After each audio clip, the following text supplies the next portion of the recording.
tem sido uma vida de luta constante em favor dos índios. Mas eu reneguei tudo isso pela causa de minha gente. Eu prometi voltar para falar um pouco para vocês sobre o movimento indígena brasileiro, então bora conversar sobre os desafios e as conquistas das últimas décadas. A primeira coisa a entender é o contexto de aldeia como um território confinado onde as pessoas não podiam sair, que foi algo determinado pelo Estado brasileiro como forma de controlar os povos indígenas. Sim, nós sempre tivemos nossos territórios tradicionais, mas a gente também podia circular livremente antes da colonização. Com os aldeamentos fixos, os povos indígenas foram alienados uns dos outros e as trocas entre os povos tão importantes através dos séculos acabaram sendo limitadas. Por isso que em 1974, em plena ditadura militar, quando aconteceu a primeira Assembleia de Chefes Indígenas, foi um movimento decisivo para trocas e o reconhecimento de dores incomuns entre vários povos, como a mineração, o esbulho de terras pelo agronegócio e a própria insegurança dentro dos territórios. E nos anos 80 surgiu a União das Nações Indígenas, organizada por estudantes e lideranças que tinha o objetivo de trazer para a arena política as reivindicações dos povos indígenas. E é importante ressaltar também que nessa época,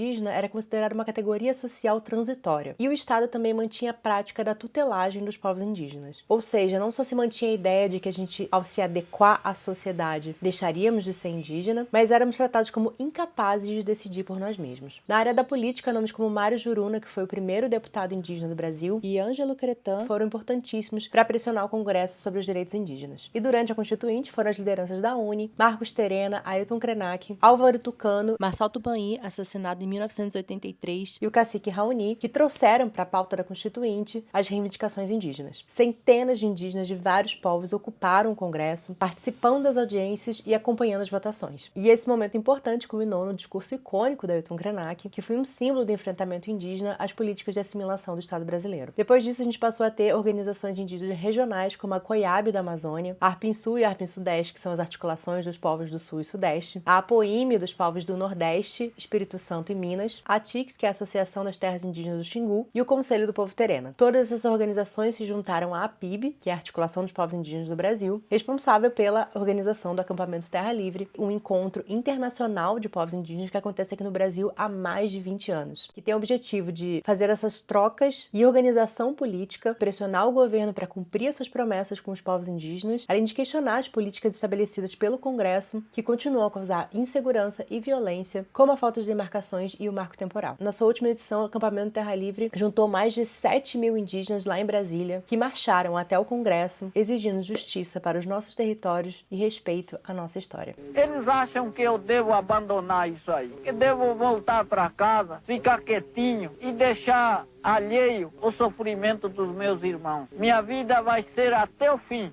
vai ser essa luta.